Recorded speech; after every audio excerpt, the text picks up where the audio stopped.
Breaking news చూస్తున్నాం. రేపు తెలంగాణ భవన్లో మాజీ మంత్రి కేటీఆర్ స్వేదపత్రం విడుదల చేయనున్నారు. 10 ఏళ్లలో తెలంగాణ అభివృద్ధిని కేటీఆర్ వివరించనున్నారు. పవర్ పాయింట్ ప్రెజెంటేషన్ ద్వారా ఆర్థిక అంశాలను కేటీఆర్ తెలియజేయనున్నారు.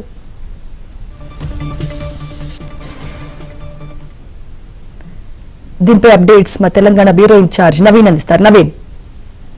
సుమిత్ర, తెలంగాణ అసెంబ్లీ సమావేశాలతో మొదలైనటువంటి రాజకీయ యుద్ధం అసెంబ్లీ సమావేశాలు ముగిసినప్పటికీ కూడా కొనసాగుతోంది.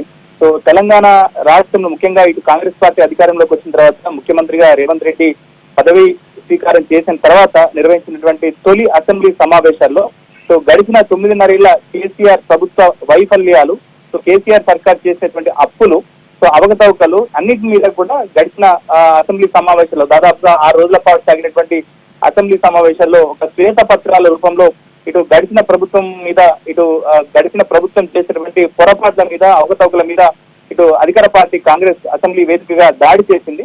సో అయితే దీని మీద అంటే దాదాపుగా ఈ 9.5 ఏళ్ల కాలంలో 6,74,000 కోట్ల రూపాయలకు పైగా అప్పులు చేసింది, తెలంగాణ రాష్ట్రాన్ని దివాలాకు గురి చేసింది అనేటువంటి ఆరోపణలు ఇటు అధికార పార్టీ నుంచి స్వయంగా ముఖ్యమంత్రి నుంచి వచ్చాయి. అయితే రేపు తెలంగాణ భవన్ లో ఇటు బీఆర్ఎస్ పార్టీ ఒక స్వేద పత్రాన్ని, అంటే దాని పేరు కూడా స్వేద పత్రంగా మార్చింది. అంటే పగలు రాత్రి తేడా లేకుండా రెక్కల కష్టంతో చెమటోడ్చి నిర్మించిన తెలంగాణ ప్రతిష్టను కాంగ్రెస్ పార్టీ ఉన్నటువంటి రేవంత్ రెడ్డి సర్కార్ దెబ్బతీసేటువంటి ప్రయత్నం చేస్తుంది కాబట్టి, సో తెలంగాణ రాష్ట్రాన్ని ఒక విఫల రాష్ట్రంగా చూపించేటువంటి ప్రయత్నం చేస్తుంది కాబట్టి పూర్తి స్థాయి గణాంకాలతో ఈ 9.5 ఏళ్ల కాలంలో తెలంగాణలో ఎట్లాంటి అభివృద్ధి జరిగింది, ఎంత సంపదను సృష్టించామనేటువంటి అన్ని వివరాలను రేపు పవర్ పాయింట్ ప్రెజెంటేషన్ రూపంలో తెలంగాణ భవన్ లో మాజీ మంత్రి కేటీఆర్ ఇవ్వబోతున్నారు.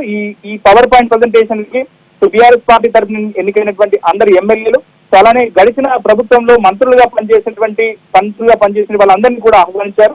సో రేపు ఉదయం 11 గంటలకు తెలంగాణ భవన్ లో ఈ స్వేద పత్రం పవర్ పాయింట్ ప్రెజెంటేషన్ ని రేపు కేటీఆర్ విడుదల చేయబోతున్నారు. మొత్తం మీద కాంగ్రెస్ పార్టీ అసెంబ్లీ వేదికగా చేసినటువంటి అన్ని విమర్శలకు రేపు ఆయన పూర్తిగా కౌంటర్ ఇవ్వబోతున్నారు.